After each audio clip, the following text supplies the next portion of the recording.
All right, everyone, welcome back once again. I am Steve. Yes.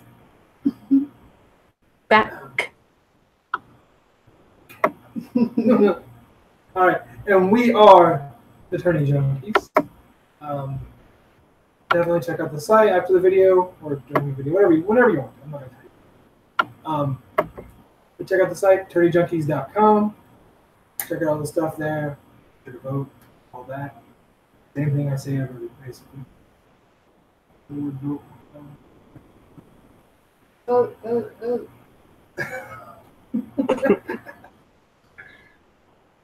All right, so I figured we'd hop right into it. Last week's matches were fairly easy, I think. No real surprise from last week.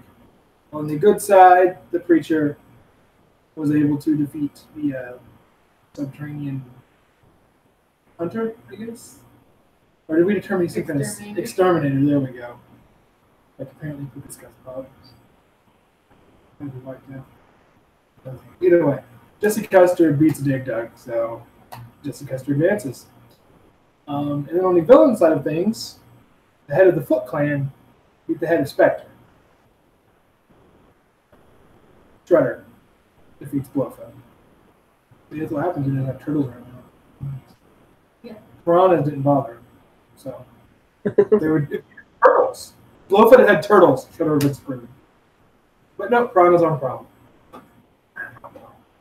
So Shredder and Jesse Custer advanced on. Pretty good. That's kind of what we all thought might happen last week.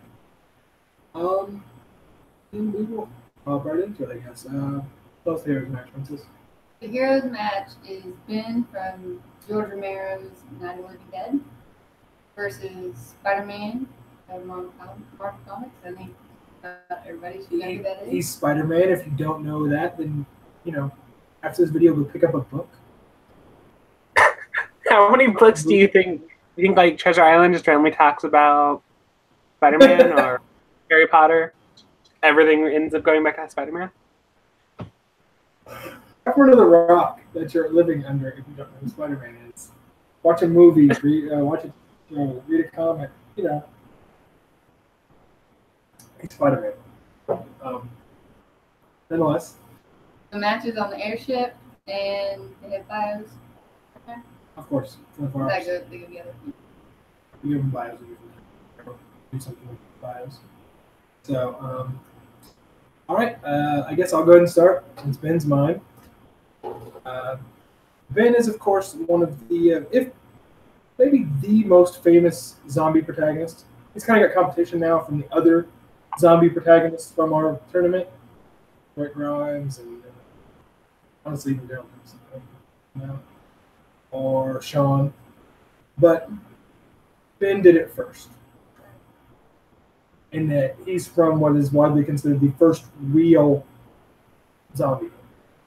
If it doesn't mention the word zombies, still the first real zombie.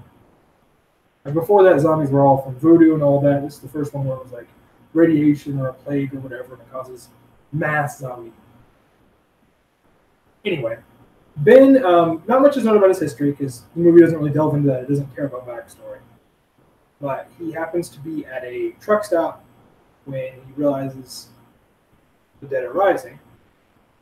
And so he basically takes a truck in order to get away from them and drives off to find shelter or help or whatever.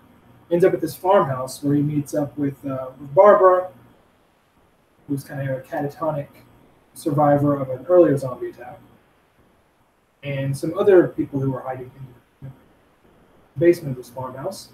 And they basically set about to survive the night and escape.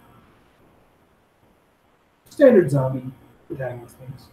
So really, goal, survival. At least for himself. If he can, more people, but at least for himself. He's kind of take charge, no nonsense, resourceful, intelligent, and that's what you want in your zombie leader. Stats, pretty well average. I mean, like, Average strength, speed, endurance, agility, intelligence, wisdom. He's more Willpower. wise than other people in the movie. Yeah, that's not saying much. The zombie movie. There's always going to be someone in the zombie movie that's infected with stupidity. Just might as well just, Jump to the zombie's arms. Exactly. Just wrap themselves up in like paper and just serve themselves to them. You know what I mean? Here's a silver platter. I'm going to lay down on it for you zombies. Dude, come on. Think. But yeah, he's got no real energy or magical or mental abilities, anything like that. Fighting skills aren't really spectacular either. No powers. Only weaknesses are that he is human. And therefore much of it. That works. He does bring along a crowbar, which he's pretty good at bashing with, and a shotgun, or it's a rifle. But he's not a very good shotman. Like, he's okay, but he's not like a marksman, like a lot of our people with guns, too. He's a normal guy. Forced him to amazing circumstances, you know? Really about it from there. Pretty standard. All right, Zach, can you tell us about his opponent? Okay. So, Spider-Man has the standard superhero philosophy of saving people, but that's because he embodies the whole notion that inactivity is its own action. Because after letting a criminal go, it was immediate karma, and he killed his uncle. So that's a shame.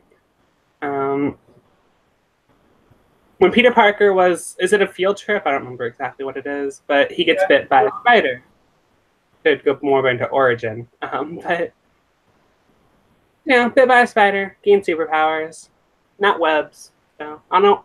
You think if there was one key part about spiders, you think it would give him webs? I can definitely agree why the movies and the Ultimate just decide to give it to him, but that I think it also creates like a more credible way of him having webs instead of like, oh, he invented it. Because not only does he have spider powers, he's also a super genius. They kind of yeah, it does feel a bit much. But it also, the fact that they make it where he creates it and gives it where they can add extra tension because he's just like, oh shit, I'm forgetful, I forgot to refill.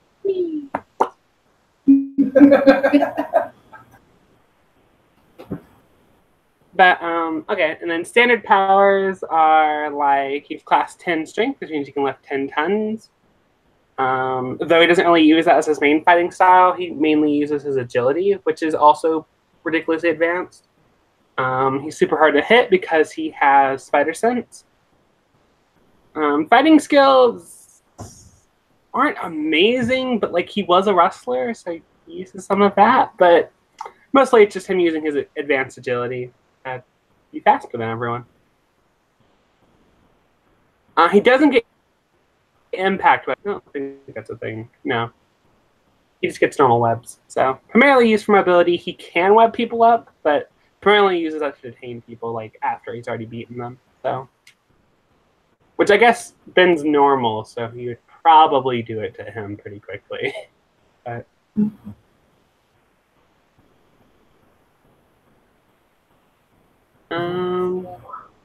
yeah, also super genius.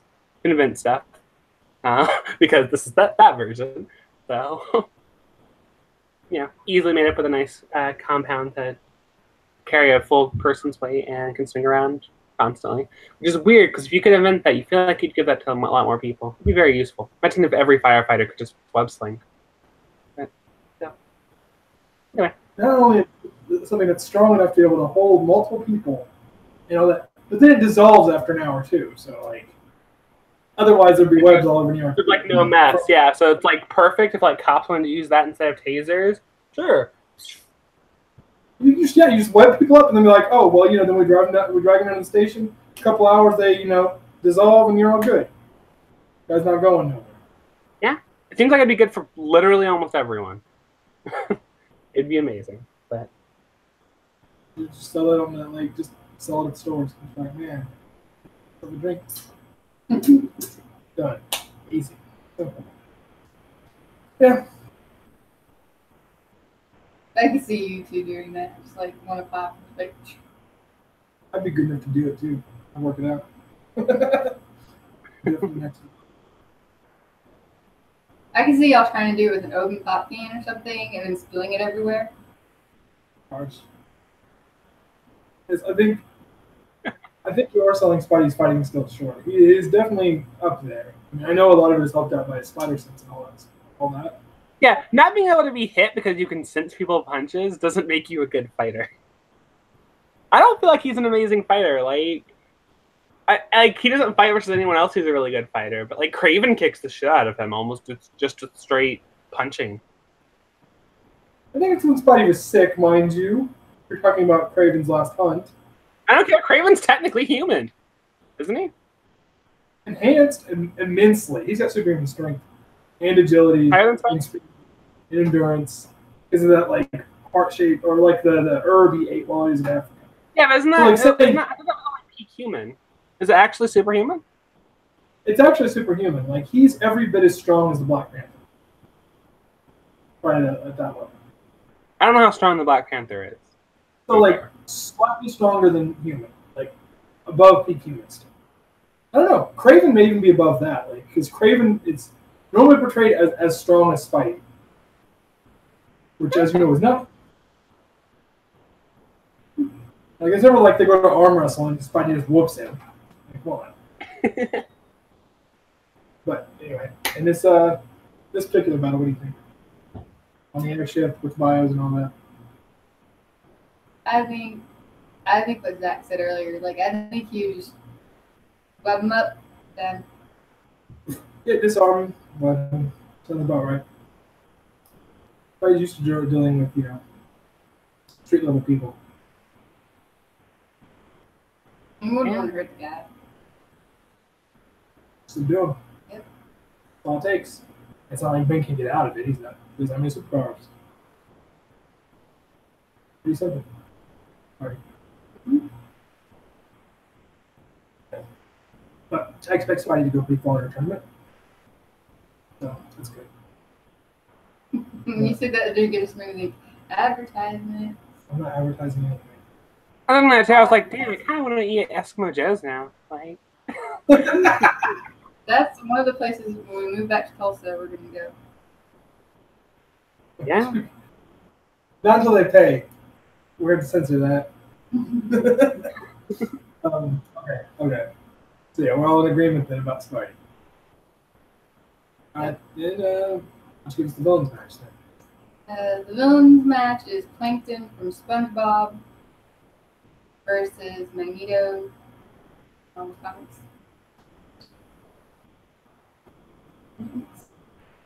Actually, currently X-Men, I'm pretty sure. He was. I don't know where they're coming from. Or the Acolytes or something like that, yes. It's in the park. In the amusement park. Oh yeah, the amusement park. And they do have bios in the front of them. Alright, Zach, why don't you give us Plankton?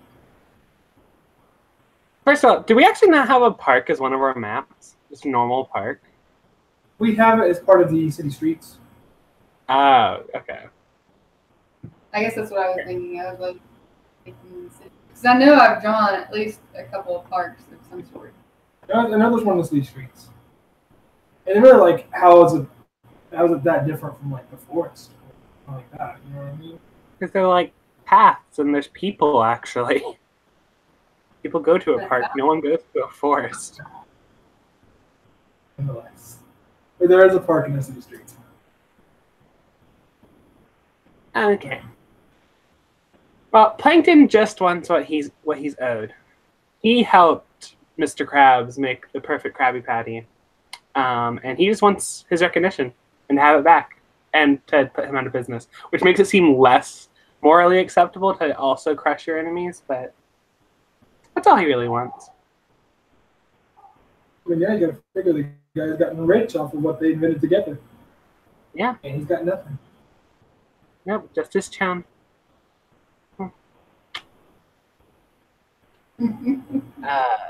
He is, however, if he would get over his obsessive need to steal a burger recipe, he's actually a skilled inventor. He makes very efficient robots. He made his own wife, who is fully sentient.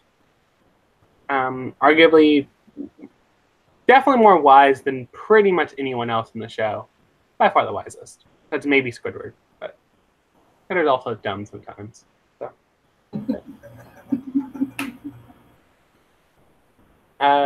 He doesn't get her though because she's too much of a fully fledged character. So sadness. But Git is equipment wise because Plankton's 5 inches tall. He can't do much just as a free form character. Not very tough. He gets a couple of robots in the form of Mr. Krabs bot and a SpongeBob robot, and buckets that he can put on people's heads and they get mind controlled. There's something else. I want to say I gave him a third thing, but I don't remember what it was. I think that's what I remember you giving him. And that was all. Because he's one of those things where it's always kind of like a one-off invention, like Wile E. Coyote is, kind of, where it's just like, oh, this random thing I pulled out. Yeah. It works a lot like that. So what I'm seeing and hearing is mainly Plankton's main weapon is going to be his mind. Yeah. Other than that, you ain't got much trouble. Yeah, nothing else really. Due to his diminutive stature. All right then, if you got nothing else. Unfortunately for Plankton, his opponent here in the first round is the master of magnetism. Magneto was born. Birth name was Max Eisenstadt. He was born to a Jewish family during the Holocaust. So his family was rounded up, taken to a concentration camp, and he was the only survivor of his family because of the manifestation of his powers, which allowed him to survive and to escape with a girl named Magda, who eventually became his wife. So he was dealing with the Nazis and how they treated their fellow humans kind of colored the rest of his philosophy for the future. Him and Magda marry, and they have a daughter. And their daughter dies because the townspeople stop Magneto from saving her because they don't trust him because of his abilities. So he lashes out and kills all of them after his daughter dies. This causes his wife to leave him and go into seclusion. He doesn't know that she happened to be pregnant and gives birth to a couple of twins later on. I don't know, unless Marvel, I think Marvel's retconned it to where they're not mutants now or some blah, blah, blah, blah, blah, because of the movies. I don't follow that. I still go by the original story. Anyway, then after his wife leaves him, he meets up with someone else who's going to majorly affect his life. He meets and befriends another young mutant by the name of Charles Francis Xavier. They become friends until it becomes apparent to the two of them that their ideologies are never going to coexist. Charles believes that humans and mutants can coexist and be equals. And they will treat each other and they will respect each other for what they are or for who they are, not hate each other for what they are. Magnus is not as optimistic.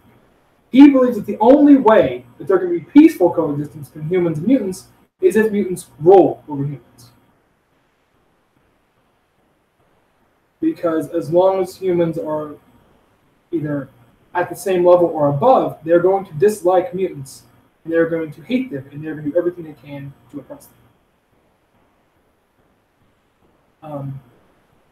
So, yeah, that's kind of how it goes. He then assembles multiple teams to try to set about his goal of mutant domination, of Homo Superior being the dominant race on Earth, only to be repeatedly thwarted by Xavier's groups, various groups of mutants that he's trained. So Magnus is very driven, and he will put all of his energy into his goal and into into helping mutant kind in his own way. He's got a very regal bearing about him. Oh, there was some space.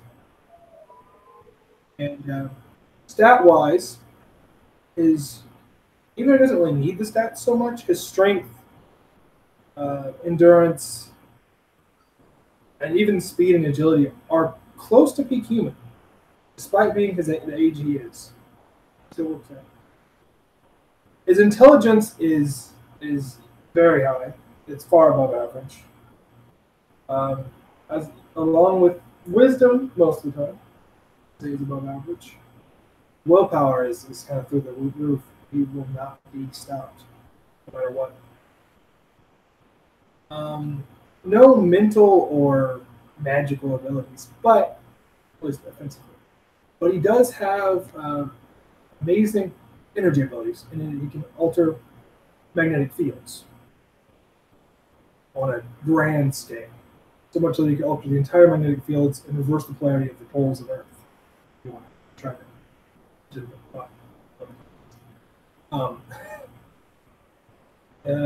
His fighting skills are still above average, even if he never uses them. The man could be formidable even without his powers.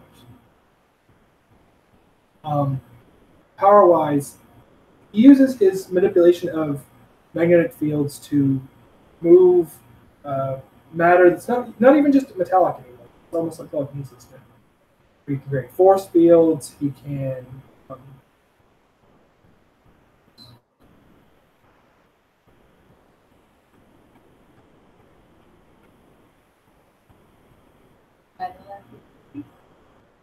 does he do that except for in the movie? I don't know.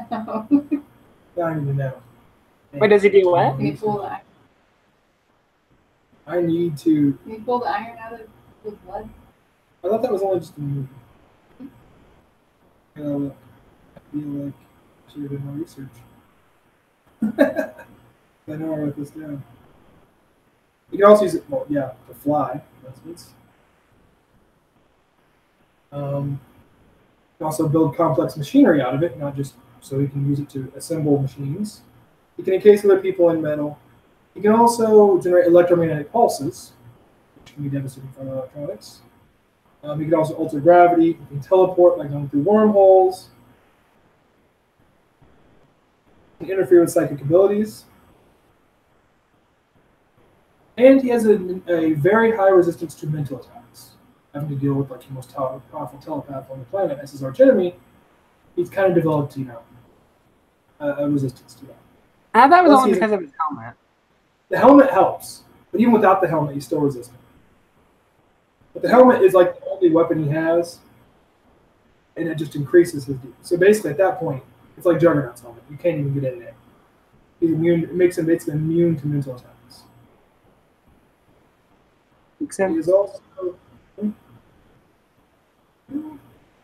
also very intelligent, and that does help out. And he's a master of multiple forms of science. So it also helps. As everyone in comics, I feel like he is. Yeah. No real major weaknesses. I mean, you have to be pretty powerful or catch him completely off guard to be able to get a dent in him. But I think the field also helps him. The amusement park's probably like one of the fields that's most beneficial to Magneto. All the metal structures. Mm-hmm. Everything's metal. That's pretty much Magneto. What do you say? I think Magneto easily. His robots won't do anything because he can just. Are robots made of metal? How much metal is there at the bottom of the ocean? Is there a lot? I'm pretty sure they're definitely made of metal, just like the buckets. I mean, I could definitely see your argument for why they're made of metal. As in, I don't know what else they could be made out of. Yeah, there's metal definitely. I mean, it's like they're made of rock or anything. There's definitely metal in the SpongeBob universe. Could it be a form of like hardened oyster? That'd be glass. Hardened oyster would probably be glass. So. Like most of the chum bucket is metal. Yeah, it is a giant metal bucket. I mean, you're you're probably at a right. restaurant. Yeah, I'm thinking them. It's just it's over. Yeah, I agree with you. This is a slaughter. I mean, not even a slaughter because it's not even like hard. It's just it's done. This is not even breaking a sweat for Magnus. Yeah, I can see him probably laugh. Oh, this is what we put against him. Yeah. Yeah. Laughing or being irritated. Right. Like he wanted more of a fight than this in this first round. Yeah, well, Magnus could go very far. Magnus is a very powerful contender. Well, I don't know. Definitely up there in some of the strongest Marvel villains there are. Does he still not have an opponent? I don't think so. I can look real quick and see where he would fall in, but as of right now, I do not think he has an opponent. As far as I know.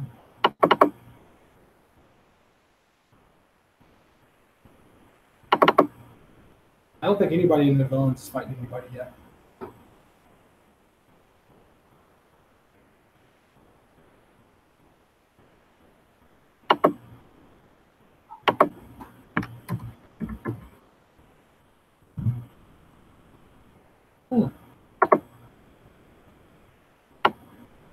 Oh, actually, he will. He has an opponent if he wins this.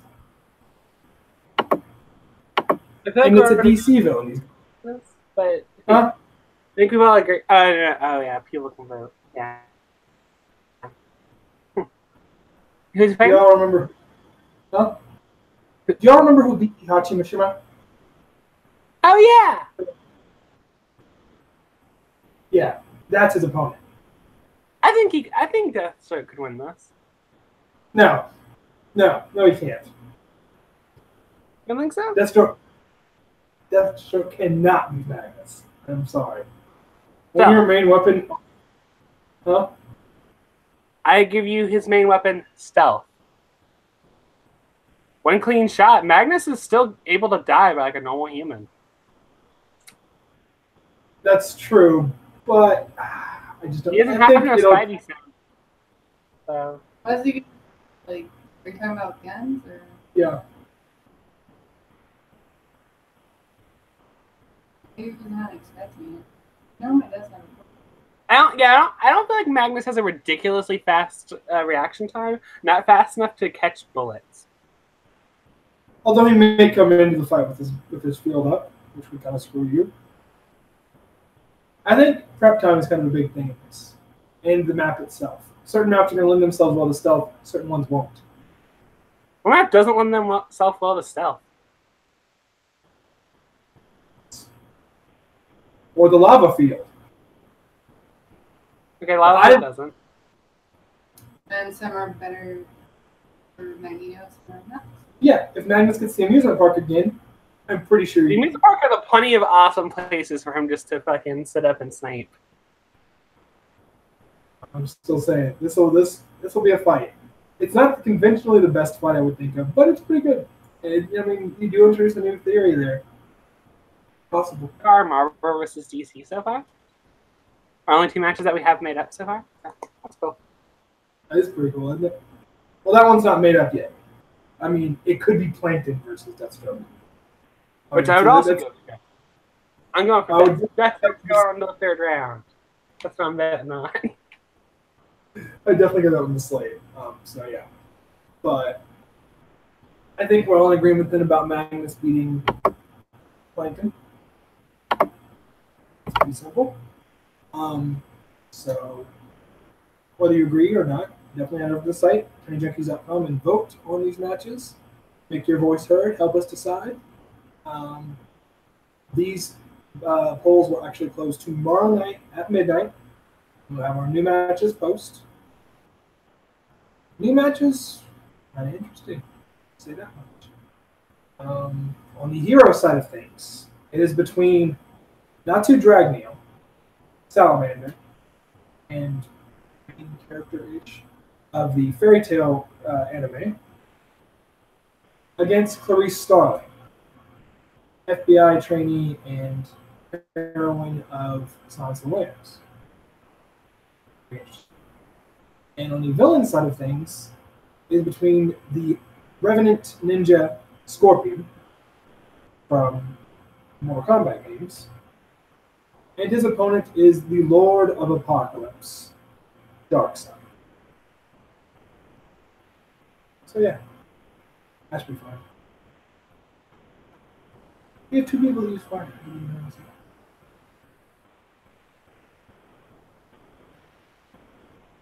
Fire person in each match.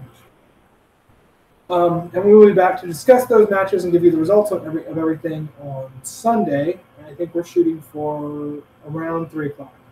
Go to the site, tourneyjunkies.com. Read over the bios. Check out our Amazon portal. Check out the brackets, the maps, everything, and vote. Definitely vote. Make your voice heard and help us decide who would win.